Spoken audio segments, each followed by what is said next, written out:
All right, let's get right into it. That recent conflict, Operation Sindoor, it turns out it wasn't the final chapter, not by a long shot. The analysis we're looking at today says it was just the prelude.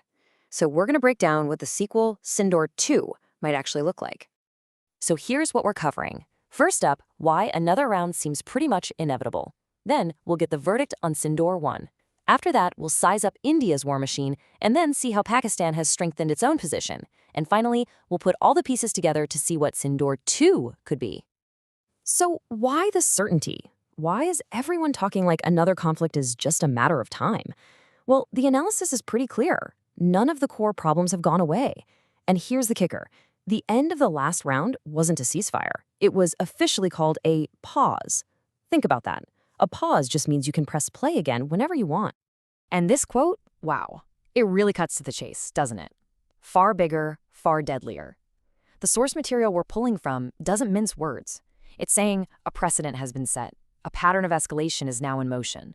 So the question really isn't if it's going to happen again, it's when, and just how bad it's going to be. Okay, so before we can look forward, we really have to look back, because Operation Sindoor changed everything.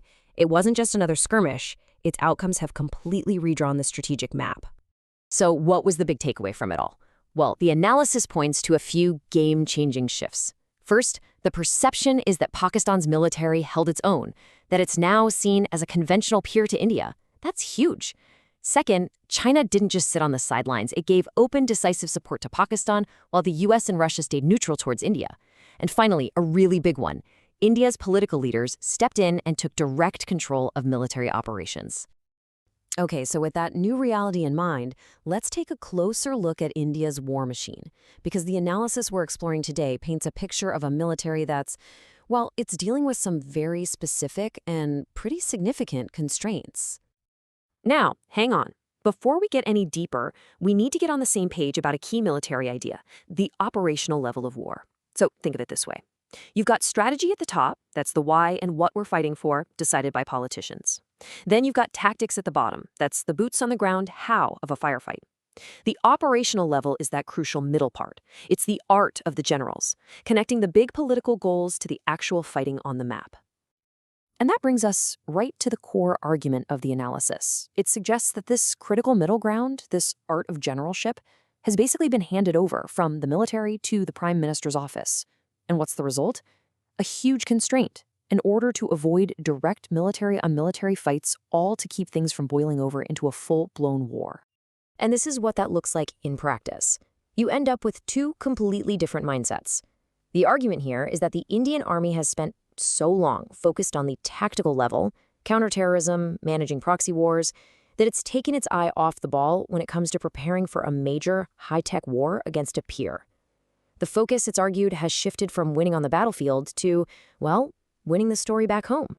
And this chart, it really drives the point home.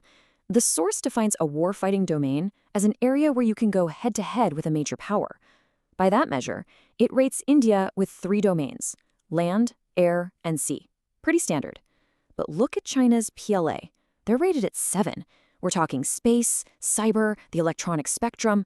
These are whole new battlefields where India's capabilities are seen more as support tools, not as independent ways to fight and win a war.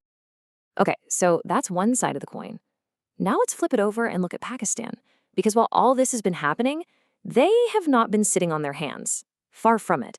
They've been busy, very busy, leveling up both their military tech and their global friendships. So what does that leveling up look like? Well, the analysis points to some serious upgrades. A brand new Army rocket force to handle all their long-range firepower, including new hypersonic missiles. They're rolling out advanced microwave and laser weapons to take down drones. And this is critical. They've got the full support of China and Turkey to plug any holes in their arsenal. And get this last point, a surge capability. That means they literally have their own officers stationed inside China, ready to open the floodgates for unlimited ammunition the second a conflict kicks off. That's a game changer. And that strong military showing, it translated directly into political wins. The sources point to a flurry of diplomatic activity. We're talking meetings at the White House, top U.S. commanders visiting Islamabad, and it all leads to a major strategic mutual defense agreement with Saudi Arabia. That's not just a handshake. That's a serious boost to Pakistan's standing on the world stage. Okay, so we've looked at India's constraints. We've seen Pakistan's upgrades. Let's put it all together. What does Sindoor 2 actually look like? What's the anatomy of this next conflict going to be? This really breaks it down. We're looking at a clash where both sides are playing a completely different game. The prediction is that India's main goal will be to control the story back home and avoid things getting out of hand. They'd likely use these new special army units for surgical strikes. Pakistan, on the other hand, is expected to respond militarily, but carefully. Their goal is a proportionate military-to-military strike, using their air force and that new rocket force. And notice that word proportionate. They want to hit back, show strength, but not so hard that it spirals into a full-scale war. And all this time, they've got China, Turkey, and Saudi Arabia in their corner. And that right there is the bottom line of this whole analysis. It suggests the next conflict might not be fought for military victory in the traditional sense. It's designed for something else: narrative management. The main battlefield might not be a mountain pass, but the evening news and social media feeds. Which leaves us with a pretty heavy question.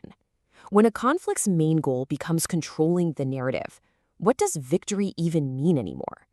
If you're fighting for the headlines instead of the high ground, it changes everything we thought we knew about war.